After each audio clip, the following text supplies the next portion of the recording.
Talking about hydration. So today we're going to do a quick overview, a little intro to hydration. I'm trying to keep these videos a little bit shorter, and then we'll get into some more practical strategies. But today it's important to understand the fundamentals of hydration. And I'm sure you're probably thinking, how complicated can it be? I just need to drink my 8 glasses of water per day. But I would say this is not actually good advice, not necessarily bad advice, but it's very oversimplified, and there's a lot more detail we can get into. After all, the end goal is to actually hydrate your cells. It's not just to drink water. People often think those are equivalents. If I drink water, I'm hydrated, but that's not really how it works. So that's what I'm going to teach you guys today.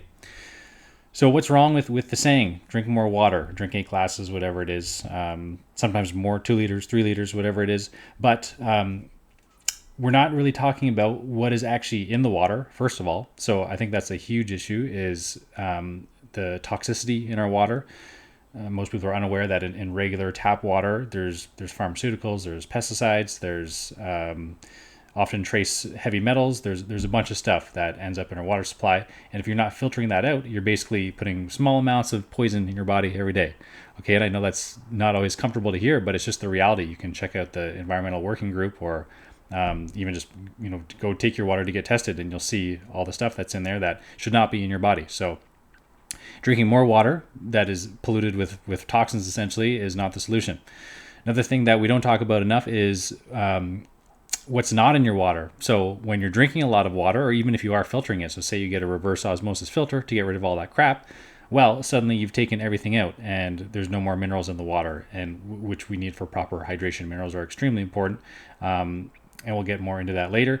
Another aspect is the structure of water. So another thing that we actually found this out, I mean, not me, but like collectively as a species, found out not too long ago that there's actually 4 phases of water. So it's not just solid and liquid and gas. We actually have a gel phase, a 4th phase of water called easy water. So you can check out the work of Dr. Gerald Pollack if you want to learn more. I'm going to do another presentation on this in the future, but there's a difference between H2O and H3O2, for example. So these are 2 totally different types of water. And if you look at the crystals of water under a microscope, a structured water actually has this hexagonal pattern to it, which is very different than just unstructured, regular, tap water, for example. So the structure has a huge biological effect on our body, and most of the water in our body should actually be in this 4th phase, this gel phase, because it has special properties related to energy production and a number of other things. So that's another thing we need to be paying attention to. And then lastly, drinking water, as I alluded to earlier, is not, so just putting water in your body is not equivalent to hydration. So there's other ways that we can promote hydration aside from just drinking water. So when we're talking about hydration, what is actually true hydration? Basically, it is absorbing and retaining water in biological tissues. Okay, so if you're just drinking a bunch of water and peeing it out 20, 30 minutes later, then you're obviously not hydrating yourself. You're just passing that water through your system. So that's not what we want. That's not actually hydration. And that's why drinking more water does not always equate to hydration. So we want to absorb it and retain it in our cells. I would say another aspect of true hydration is the ability to produce our own water in biological tissues. Okay. So I put a question mark because that might be something you're unfamiliar with, but it is a process that we'll get into later. So that's also a very important piece of the puzzle.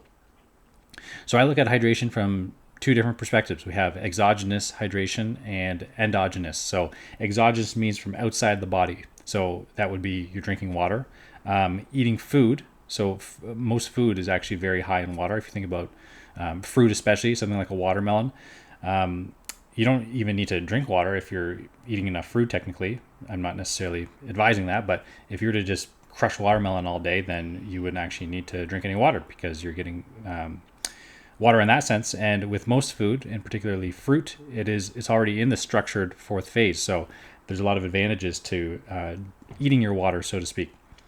And then bathing and showering. So that's another thing we need to be cautious of, especially with regular municipal tap water or sources that aren't clean. You're going to be absorbing that through your skin. Okay, so skin is very permeable to water. So that's another way that we can get water into our system.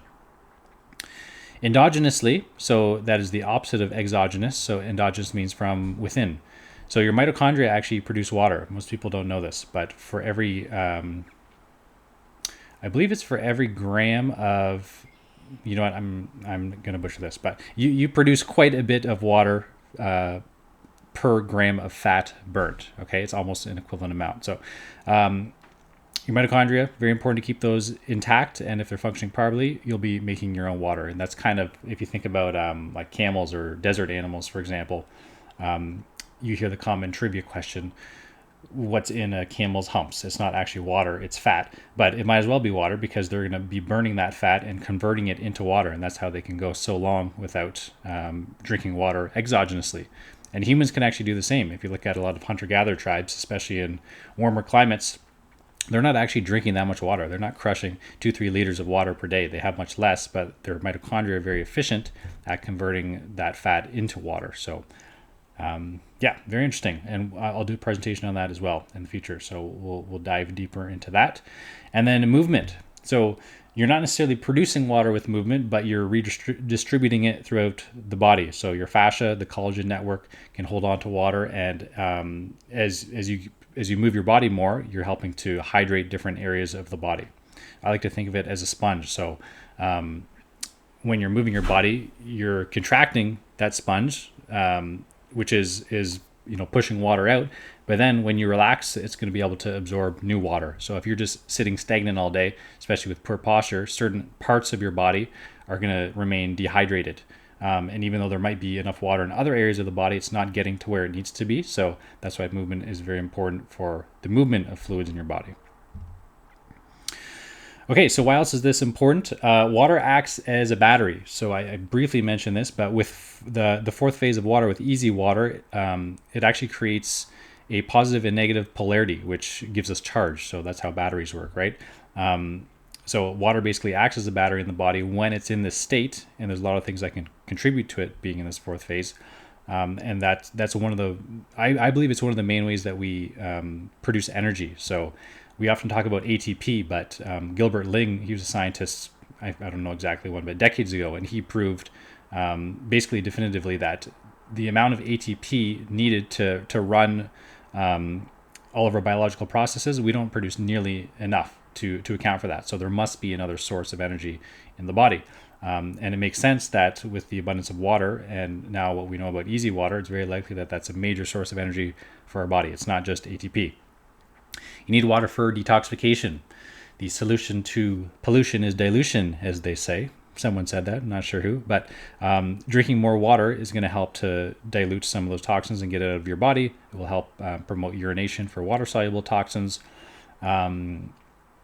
Mobility, so like I mentioned with the fascia and the collagen, movement is going to help redistribute that water and allow us to be more mobile and move well.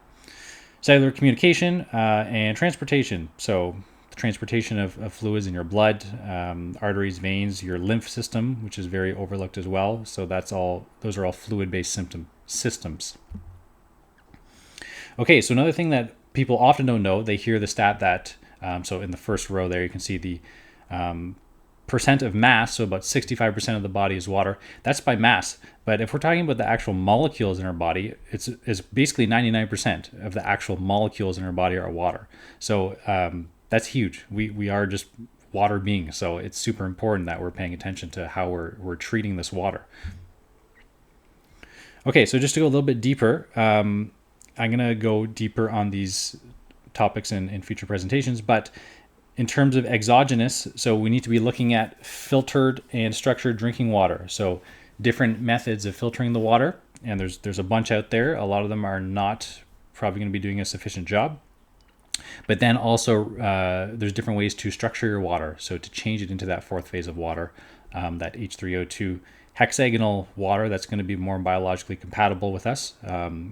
And you need to start shifting. I know that in the standard sense, people wouldn't call water a living thing, but we need to start treating it as such because, there's a lot of research showing that water actually has some level of consciousness and memory. But even just talking about like the easy water, things that we know 100%, there are different phases of water, and they're going to act differently according to how we interact with them. So I look at water as more of a living thing and we need to be putting as much living water into our body as possible for optimal health. So eating hydrating foods, super important. Making sure we're getting our minerals. So that can be through water, but obviously there's other ways to obtain minerals through food, and even bathing. So for example, like Epsom salt baths, magnesium is very good at being absorbed transdermally. So that's one way that you can be intaking your minerals is bathing in certain types of water. And electromagnetic fields. So those can help or hinder our body depending on whether they are native, so naturally found in our environment, or non-native, which would be artificial stuff like Wi-Fi and Bluetooth and all that sort of stuff. So that has a dehydrating effect, and we're basically living in this EMF soup. So it's really important to consider that and take steps to reduce our non-native EMF exposure and maximize our native EMF exposure. Okay, and endogenously, so metabolic water, that's basically what I talked about with the mitochondria. So making sure your mitochondria are working properly, so they're not just producing energy, but also producing water for your body. And then movement and taking care of your fascia. So we're going to do a deep dive on all these topics, so stay tuned. Today, just wanted to give you guys a quick overview of the importance of this stuff. And yeah, that's it for today. So next few videos will be on hydration. Let me know if you like it. Give this video a thumbs up, comment, share with your friends, do whatever you're supposed to do on YouTube or wherever you see this. And I appreciate you guys for watching. Have a great day.